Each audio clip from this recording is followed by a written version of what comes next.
जय श्री गणेश। ओम नमः शिवाय। बोलिए चौथ माता की जय। प्रिय भक्तों, गणेश चतुर्थी के दिन चौथ माता की कथा भी सुनी जाती है, क्योंकि गणेश चतुर्थी के दिन चौथ माता की भी पूजा होती है और उनकी पूजा करने से घर में सुख समृद्धि और संतान सुख की प्राप्ति होती है। तो चलिए प्रिय भक्तों, बड़े ही प्रसन्नचित मन से सुनते हैं चौथ माता की यह पहली कथा। पौराणिक कथा के अनुसार एक गांव में एक सेठ सेठानी थे। उनका एक बेटा और बहू थी। बहू सबको भोजन करा के फिर स्वयं भोजन करती थी। एक पड़ोसन ऐसी भी थी जो रोज पूछती थी कि बहू आज क्या बनाया और क्या खाया। तो बहू कहती ठंडो बासी खाया। एक दिन उसके पति ने ऐसा सुनकर विचार किया कि आज तो पकवान बनाया जाए, फिर देखे कि मेरी पत्नी क्या कहती है। उसने तरह तरह के पकवान बनवाए और घर के सभी लोगों ने एक साथ बैठकर भोजन किया। आज भी पड़ोसन ने पूछा तो बहू ने कहा ठंडो बासी खाया। सेठ के लड़के ने सोचा हो न हो कोई बात तो अवश्य है जिससे मेरी पत्नी ऐसा कहती है। उसने अपने पत्नी से पूछा तुम रोज ठंडो बासी खाया ऐसा क्यों कहती हो, जबकि हम सब ने एक साथ बैठकर कई तरह के पकवान खाए। तब उनकी पत्नी बोली हम जो खा रहे हैं वह बाप बूढ़ों की कमाई है।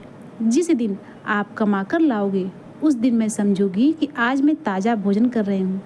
अब एक दिन लड़के ने माँ से कहा माँ मैं एक बड़े शहर में कमाई करने जा रहा हूँ। माँ बोली बेटा अपने पास इतना धन है कि खाया नहीं खत्म होता।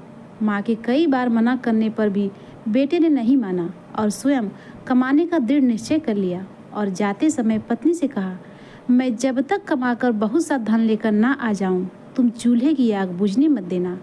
एक दिन चूल्हे की आग बुझ गई तो वह मन ही मन घबराने लगी, कहीं मेरे पति के ऊपर कोई संकट तो नहीं आई। इसी सोच में वो बहुत दुखी रही और जल्दी से पड़ोसन के घर से आग लाकर चूल्हे में रख दूं। ऐसा विचार करके वह पड़ोसन के घर चली गई। वह पड़ोसन चौथ माता का व्रत पूजन कर रही थी। पड़ोसन ने कहा थोड़ी देर में आकर ले जाना। तो बहू ने पड़ोसन से पूछा आप यह व्रत क्यों करती हैं, इस व्रत को करने से क्या फल मिलता है। तो पड़ोसन ने कहा चौथ माता के इस व्रत को करने से अन्न और धन लक्ष्मी मिलती है और अपनी मनोकामनाएं सारी पूर्ण होती है।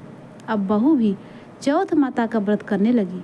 दीवार पर उसने चौथ माता की चित्र बनाया।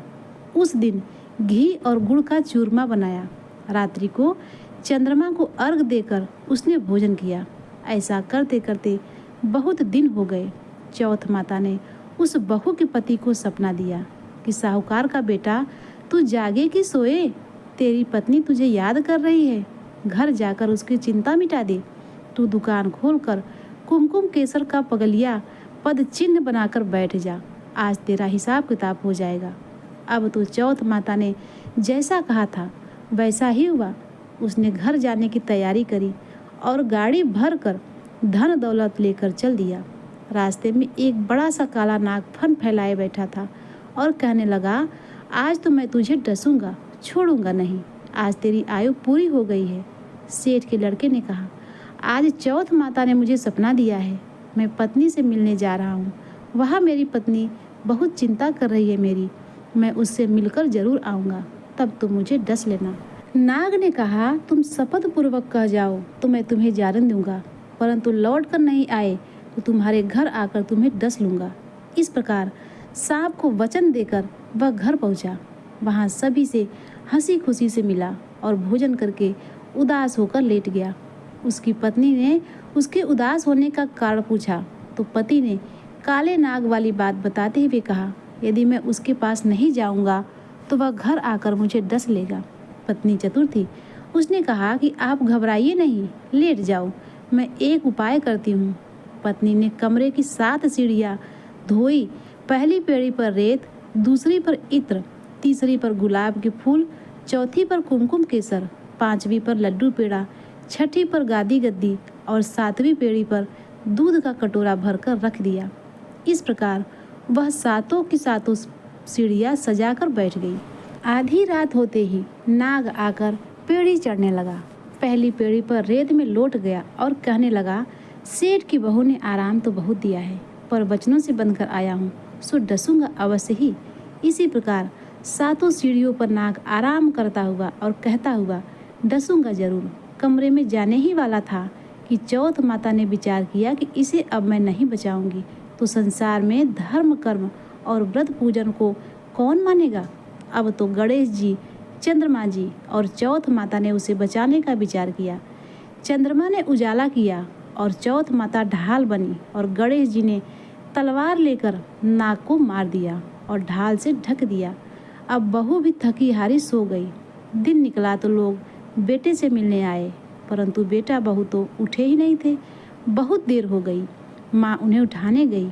माँ ने 7 सीढ़ियों पर जो कुछ देखा उससे वह बहुत घबरा गई और बेटा बहू को आवाज़ लगाई। बेटा बहू उठे तो देखा कि एक ढाल तलवार वहाँ पड़ी है। अब ढाल उठाई तो वहाँ काला नाग मरा हुआ पड़ा था। बेटा बहू ने सोचा कि आज तो धर्म कर्म ही आड़े आए हैं, जो भगवान गणेश जी और चौथ माता ने हमारी रक्षा की। हे चौथ माता, आपने जैसे सेठ की बहू बेटे की रक्षा की वैसे ही सब पर करना। एक बार प्रेम से बोलिए चौथ माता की जय, गणेश भगवान की जय। प्रिय भक्तों, अब आइए एक और कथा सुन लेते हैं। एक गांव में एक बूढ़ी माँ रहती थी। उनका एक ही बेटा था, पर वे बहुत गरीब थे। उनका बेटा जंगल से लकड़ियाँ काट कर लाता और उसी से उनका गुजारा चलता था। बूढ़ी माँ बहुत धार्मिक थी। वे नियम से चौथ माता का व्रत किया करती थी। जब उनका बेटा लकड़ियाँ काट कर लाता तो वे उनमें से कुछ लकड़ियाँ अलग निकाल कर रख लेती थी। चौथ के दिन वे उन लकड़ियों को बेचकर गुड़ और चूरमे के लड्डू बनाती। वे एक लड्डू अपने बेटे को देती थी और एक लड्डू स्वयं खाती थी। इस तरह से वे हर चौथ माता की पूजा करती थी। एक दिन चौथ के दिन बूढ़ी माँ का बेटा अपने पड़ोस के घर गया। उसने देखा कि पड़ोसन ने चूरमा बनाकर रखा है। उसने पड़ोसन से पूछा, आज क्या त्योहार है जो तुमने चूरमा बनाया है? पड़ोसन ने कहा, मैंने तो आज ही चूरमा बनाया, पर तुम्हारी माँ तो हर चौथ के दिन चूरमा बनाती है, क्या तुम्हें खाने को नहीं देती? बूढ़ी माँ के बेटे ने कहा, मेरी माँ मुझे तो कुछ नहीं देती। पड़ोसन ने बूढ़ी माँ के बेटे से कहा, तुम जो लकड़ियाँ बेचते हो उनमें से ही तुम्हारी माँ कुछ लकड़ियाँ छुपा कर रख लेती है और उन्हीं लकड़ियों से मिलने वाले पैसे से वह चूरमा बनाती है। बेटा यह सुनकर वापस अपने घर आया और अपनी माँ से बोला, माँ, इतनी मेहनत करके लकड़ियाँ काट कर लाता हूँ और तुम चूरमा बनाकर खा जाती हो। अब यह बहुत हो गया। अब तो तुम यहाँ मुझे छोड़ दो या फिर चौथ माता का व्रत करना छोड़ दो। तब बूढ़ी माँ ने कहा, बेटा, मैं यह व्रत तुम्हारे लिए ही तो किया करती हूँ। तुम मुझे छोड़ सकते हो, लेकिन मैं चौथ माता के व्रत को नहीं छोड़ सकती। बेटा क्रोध से बोला, ठीक है माँ, अब तो मैं इस घर में नहीं रह सकता। बेटा घर छोड़कर जाने लगा तो बूढ़ी माँ ने उसे आवाज़ दी, बेटा तू जा रहा है तो यह कुछ अनाज ले ले, जिसकी मैंने चौथ माता की कहानी सुनी है। जब भी कोई संकट आए तो चौथ माता का नाम लेकर कुछ दाने डाल देना। बेटे को अपनी माँ की बात पर विश्वास नहीं हुआ, क्योंकि उसे चौथ माता पर भरोसा नहीं था। लेकिन उसने अपनी माँ की बात मान ली और अनाज के दाने रख लिया और घर से निकल गया। वह घर से थोड़ी ही दूर गया था कि उसने देखा कि सामने नदी उफान पे है और कहीं से भी रास्ता नज़र नहीं आ रहा था। उसने चौथ माता का नाम लिया और थोड़े से अनाज के दाने वहीं डाल दिए और कहा, हे माता, अगर आप सच्ची हैं तो यह रास्ता दिखाई दे। इतना कहते ही नदी सूख गई और रास्ता साफ हो गया। वह आगे बढ़ा और जंगल में पहुंच गया। थोड़ी देर बाद रात हो गई और जंगल में जंगली जानवरों की आवाज़ सुनकर उसे बहुत डर लगा। उसने फिर चौथ माता का नाम लेकर वहाँ कुछ अनाज के दाने डाले और कहा, हे माता, मुझे रास्ता दिखाओ, मुझे बचाओ। इतने में ही बूढ़ी माँ के बेटे को रास्ता मिला। चलते चलते वह एक ऐसे नगर पहुँचा जहाँ के राजा को हर महीने एक आदमी की बलि देनी पड़ती है। चलते चलते वह बूढ़ी माँ के घर गया तो उसने देखा कि बूढ़ी माँ पूड़ियाँ बना रही है और बनाते बनाते रो भी रही है। उस लड़के ने बूढ़ी माँ के पास जाकर पूछा, माँ, आप रो रही हो? तब बूढ़ी माँ ने कहा, बेटा, मेरा एक ही बेटा है और मुझे उसे राजा के पास बलि चढ़ाने के लिए देना पड़ेगा। यह पूड़ी मैं उसी के लिए बना रही हूँ। तब लड़के ने कहा, आप यह पूड़ी मुझे दे दीजिए, मैं आपके बेटे के बदले बलि चढ़ने को तैयार हो जाऊँगा। राजा के आदमियों ने उसे देर रात को राजा के पास भेज दिया। राजा के यहाँ पहुंचकर वह सो गया। आधी रात को राजा का बुलावा आया तो राजा के आदमी उसे ले जाने लगे। उसने कहा, आज तक कोई राजा के यहाँ से वापस नहीं आया तो यह भी नहीं आएगा। राजा के आदमी उसे ले गए और उसे ईंट पकाने वाले आवे में डाल दिया। बूढ़ी माँ का बेटा जोर से चिल्लाया और मन ही मन चौथ माता का नाम लेकर बोला, हे माता, यदि मेरी माँ सच्चे मन से आपका व्रत करती हूँ तो मेरे ये संकट भी आप टाल देना। मेरी आपने 2 बार संकट टाले हैं तो अभी भी संकट टाल दीजिएगा। इतना कहते ही वह आवा पककर तैयार हो गया। 2-3 दिन बीत गए। पास के बच्चे वहाँ खेल रहे थे। उन्होंने आवे पर पत्थर मारा तो उसमें से आवाज़ आई। बच्चे राजा के पास जाकर बोले, राजा जी, वह आवा पक गया है। राजा ने सोचा, यह आवा 6 महीने में पकता है, यह 3 दिन में कैसे पक गया। राजा ने अपने आदमियों को वहाँ जाकर देखने के लिए भेजा। उन्होंने वहाँ जाकर देखा तो वह सोने और चांदी की दीवारें थी। वे उन्हें उतारने लगे तो अंदर से आवाज़ आई। राजा के आदमियों को हैरानी हुई क्योंकि आज तक कोई भी बोलता था और आज यह पहली बार बोलने लगा। राजा के आदमी अंदर गए तो उन्होंने देखा कि बूढ़ी माँ का बेटा वहाँ सुरक्षित है। राजा के आदमियों ने बूढ़ी माँ के बेटे को राजा के पास ले जाकर सारी सच्चाई बताई। राजा वहाँ आए और उन्होंने बूढ़ी माँ के बेटे से पूछा, तुम कौन हो और तुम कैसे बच गए। तब बूढ़ी माँ का बेटा बोला, मेरी माँ चौथ माता का व्रत करती है, मैं तो चौथ माता के प्रभाव से बच गया। राजा को उस पर यकीन नहीं हुआ। उसने उसकी परीक्षा लेने की सोची। राजा उसे बोला, तुम एक घोड़े पर चढ़ जाओ और मैं दूसरे घोड़े पर चढ़ जाऊंगा। तुम्हारे हाथ पैर रस्सी से बांध दिए जाएंगे। अगर तुम्हारी रस्सी खुलकर मेरे हाथ बन जाएगी तो तुम्हारी चौथ माता सच्ची है। फिर वह लड़का और राजा अपने अपने घोड़े पर बैठ गए। बूढ़ी माँ के बेटे ने थोड़े से अनाज के दाने डाले और कहा, हे चौथ माता, मेरी लाज रखना। इतने में उसकी रस्सी खुल गई और राजा के हाथ पैर बंध गए।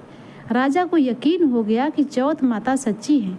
राजा ने अपनी बेटी की शादी उस बूढ़ी माँ के बेटे के साथ कर दी। वह वहीं रहने लगा। बहुत दिन बाद उसने अपनी पत्नी से कहा, आज हमारे गांव की तरफ बिजली चमक रही है। राजकुमारी ने पूछा, आपका गांव कहाँ है स्वामी।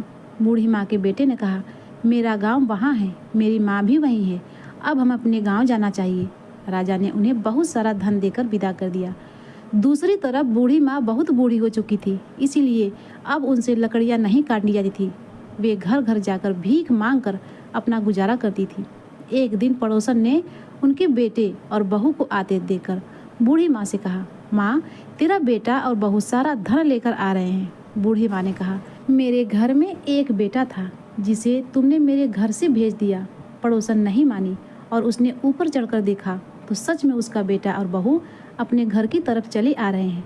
बूढ़ी माँ ने अपने बेटे और बहू को गले लगाया।